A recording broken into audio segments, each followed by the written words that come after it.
All right, let's talk. You've built something awesome, right? An incredible idea, a product you've poured your heart into. But how do you actually turn that great idea into a real thriving business? Well, today we are opening up the Entrepreneur's Marketing Playbook.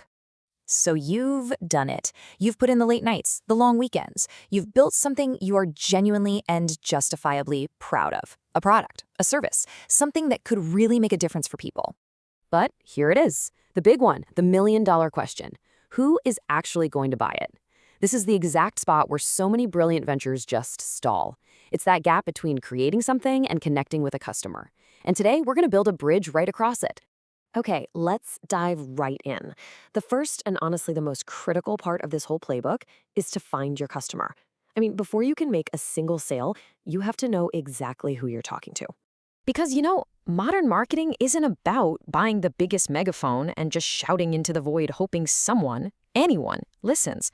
No, it's about having a real conversation, the right conversation with the right person at the right time. So, how do we find that right person? Well, we start with a super solid framework: segment, target, and position. Seriously, this isn't guesswork. It's a proven 3-step map to finding your people. Let's break it down. First up, segmenting. So imagine the entire market is like a giant pizza. You're not trying to eat the whole thing at once. You're just cutting it into smaller, manageable slices. Are you selling to city dwellers who value convenience, or maybe suburban families who really care about durability? Each group, each slice, has totally different needs. Okay, so you've got your slices. The next step is selecting a target market. And listen, this right here is a startup's secret weapon: focus. You just can't be everything to everybody, and you really shouldn't even try. Pick that one specific group that you know you can serve better than anyone else. That focus lets you become the go-to expert in their world. And finally, we get to positioning. This is the art of carving out a unique, memorable space inside your customer's mind. It's answering that unspoken question they're all asking: out of all the choices I have, why should I pick you? Because let's be real, in a crowded market, if you're not different, you're pretty much invisible. Let's make this real. Look at the furniture market. For the longest time, you had IKEA over in the corner of low price, kind of low experience. Then you had stores like Pottery Barn, high quality stuff, but a more traditional, old school buying process. Then this company, Burrow, comes along. They saw a gap, and they carved out a brand new position for themselves by delivering both a high-value product and a super high-quality online buying experience. Now that is powerful stuff. Okay, so once you know who you're talking to and what unique space you want to own in their minds, it is time to build your identity. Let's move on and see how you can craft that identity through your brand.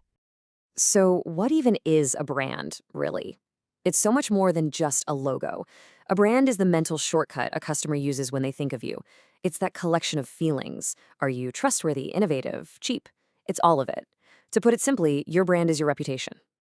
I absolutely love this analogy. A brand serves as a handshake between a firm and its customers. Just think about that. A good handshake is firm, it's confident, it's trustworthy, it's a promise. And that is exactly what a great brand does. 46%. What's that number? Well, that's the percentage of customers who are willing to pay more for a product if it comes from a brand they trust. This shows you that a strong brand isn't some fuzzy, nice-to-have feeling. It is a tangible financial asset that builds a much stronger business. All right, so we've figured out who we're selling to and the identity we want to project. Now for the how. How do we actually put all this into action? It is time to build your marketing action plan. The classic framework for this is the 4 Ps. I want you to think of these as 4 interconnected gears in your marketing machine. You have your product, the core thing you offer, the price you charge for it, the promotion you use to tell people about it, and the place where customers can actually get it. Get those 4 gears working together, and you have a powerful engine for growth. Let's zoom in on price for a second, because it's so critical. You basically have 2 main paths. There's cost-based pricing, which is simple: figure out your costs and add a markup. But then there's value-based pricing, and this is where the magic really happens. Here, you estimate what your target customer truly believes your product is worth to them. This lets you capture the real value you've created. Next up is place, or how you get your product to the customer. And you face a classic trade-off here. You can sell directly, which gives you total control over the entire brand experience, or you can sell through intermediaries, like retailers, which means you give up some control, but you can reach a much wider audience much faster. So your strategy is set, your 4Ps are aligned, your message is getting out there.